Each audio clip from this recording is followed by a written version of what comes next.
Hello, welcome back to Talk About Life with T. Make sure that you comment because in the previous one I got some comments, and one of the comments that I got was wanted to know what would be the actual cost to pay back those bonds. And it was the bonds for Proposition 51. And the cost to pay back those bonds would be about $500 million a year for 35 years. So yeah, thank you for your comment. I appreciate it. And again, make sure you comment, like, and subscribe. So we're going to go over to I'm calling the 60s, and the 60s are the actual ones where I said it was two parts to them, and I don't want to do one part one day and the other part the other day. So we have the Proposition 62 and 66. And then with Proposition 62, that is the proposition about the death penalty.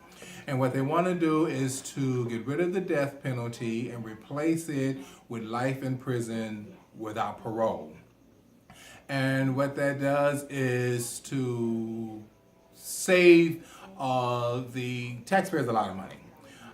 So if a person is convicted currently, they're convicted, they have appeals, and they have appeals, and then they're on death row for a long period of time because they can appeal. They appeal the courts, appeal the sentencing, appeal death row, and appeals that allow them to be on death row. So the current system is just really costing the taxpayers a lot of money, like 150 million a year. I don't know. So yeah, it's $150 million a year. So I mean that's something you want to think about as you're looking at changing the death penalty, life in prison. And then with life in prison also the person has to work and pay restitution. So they working and paying restitution to the victims as well. So I mean it's just something that to think about when you're looking at whether or not to get rid of the death penalty or keep the death penalty. So a yes says you want to get rid of the death penalty, and a no says that you want to keep the death penalty. So if we end up keeping the death penalty, that will move us to Proposition 66. So Proposition 66 changes the process for those that is sentenced to death. So currently, as we spoke earlier, that you sit on there on death row for years. We haven't had an execution in years. But yes, there was a system, and we got to pay for the system. The system, whether or not it's being used, you still got to pay for it. You have to maintain it. You have to pay for it, and that's the $150 million a year cost, to maintain that system. So they saying in 66 that we're going to go ahead and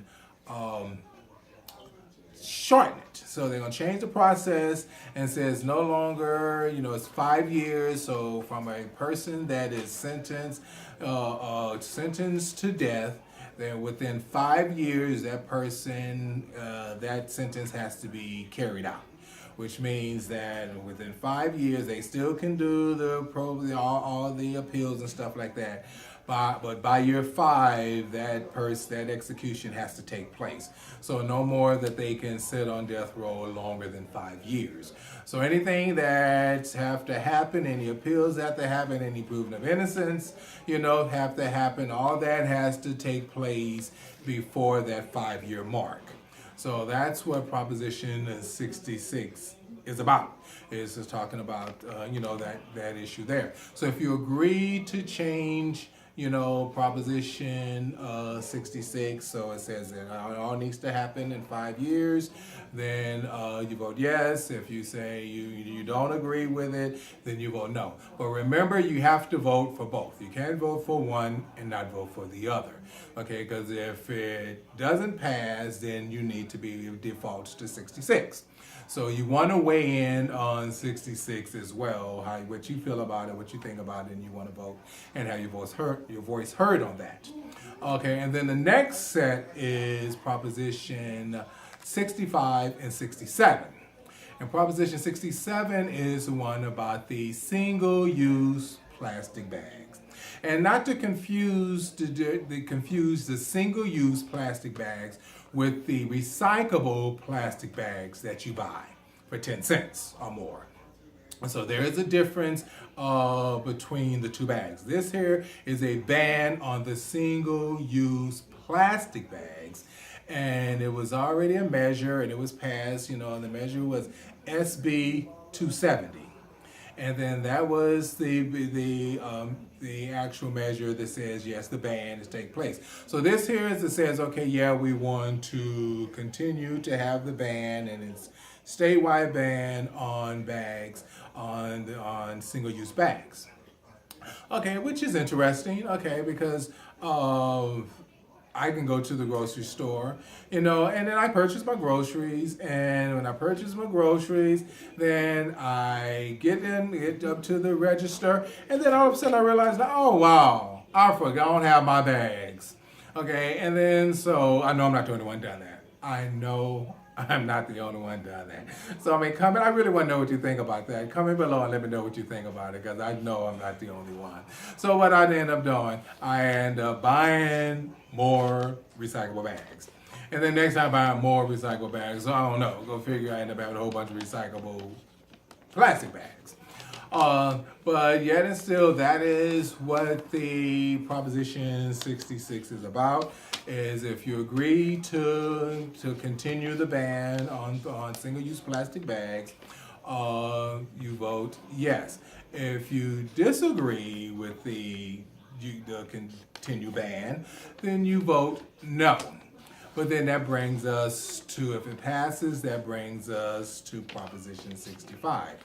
Which is what happened to that 10 cents. You paying 10 cents, I'm paying, so everybody paying 10 cents. You purchase these bags, forget your bags, you purchase your bags, what have you, but you're paying 10 cents. What has been happening with the 10 cents that we all been paying for these recyclable bags? Okay, and then the revenue on that is like, $300 million a year is what has been made on the 10 cents that where we purchase these bags. What is happening with the money? So the 65 is saying that the stores no longer can keep that money, because that's where the money is being kept. They keep the money and stuff. So the state is saying, no, we want to go ahead and have that money go to the state. And the money will go to the Wildlife Reserve Board Fund. And then when the money goes in at $3 million a year, we'll go there, and then they'll do, different kind of projects and stuff like that that we need to happen. And then they have the money there and the fund there. They'll come up with how the money is going to be spent, what projects they need to take on with those funds. But that's pretty much. But again, you got to vote for both of them. Don't vote for one and not vote for the other. Because if they end up keeping the ban, then you want to have weighed in on 65 on whether or not the state gets the money or the stores get to keep the money. So yes says the state gets the money, no say the stores get to keep the money. So just go ahead, comment below, like me, subscribe, but let me know what you think. So that's those two that I wanted to make sure I did them all together in the same post, because I don't want half one, half the other. Okay, so that's going to move us over to Proposition 63, which is the firearms and ammunition sale proposition. And then, but it is basically saying that an individual that wants to purchase firearms or ammunition magazines, that is the huge ones that holds a whole lot of ammo in the magazine, needs to have a background check. And that's pretty much what it's saying. If you want to purchase those, you need to have a background check. And then the background check is, and if an individual that's, stealing guns, selling guns, those individuals, they are prohibited from even purchasing, a gun at that point. Firearm at that point. And then but how are you going to be able to monitor that? It also saying that if an individual is placed on a list like that list is forwarded to the Department of Justice to make sure that it is known nationwide that this individual is not allowed to purchase any kind of firearms or ammo. So that's good because it allows for, one entity to be making sure that they're communicating with the other entity, and then therefore we're making sure that we don't have nobody fall through the gaps. So that's basically what the Proposition 63 is about, is to make sure that those that are going to purchase these items, that they have a background check. So we want to make sure that we look at that. I'm trying to see if there's a cost in this here for that, because we really would like to know what is the physical impact. Okay, well, we know starting up, this here, if it's passed, then we gotta put the process in place, and it's gonna cost for the process, to put that process in place initially. But anything new that's starting up, there's a cost to put it in place, and once it's in place, then that cost goes away. So there is going to be a cost, but then some of that cost is absorbed through the ammunitions fee that an individual would have to pay. So then also, so it's kind of absorbed that way as well. And also, I forgot to mention, as we talk about this proposition, is that when you to purchase, and it was very important, I'm glad I remembered it, is that if the individuals is going to purchase firearms and ammunition, that it has to be done through a licensed vendor. This can't go out anywhere, that the vendor has to be licensed to sell firearms and these ammunitions. So go ahead and keep that in mind moving forward. Okay, that brings us to the end of the propositions. I was going to talk about the, 65, and that's self-explanatory. 60 is the one about the, the condom and the porn industry. That's kind of self-explanatory. So we're going to go ahead, and so that ends those propositions. So tomorrow, moving forward, I want to kind of squeeze in, and I want to really spend it talking about the Obamacare, because there's a lot of things, with Obamacare. Of course, is there some things that need to be fixed? Yes. Anything that you're starting up new, when you start it up, you're going to find some things that needs to be fixed. So of course, then there's some things that are good about it that you really want to maintain. So you don't just throw anything out, start over. You keep what's working and continue using that and fix what needs to be fixed. So I'll be talking about that tomorrow. So make sure to tune in tomorrow. I want to thank you for joining me tonight. I want you to comment down below. I want, like, subscribe, and share. Tell a friend. Let them know, what we're doing here, because we want to make sure that the more people that get out and understand and listen to this know what's going on. Again, good day, good evening, good night. Goodbye.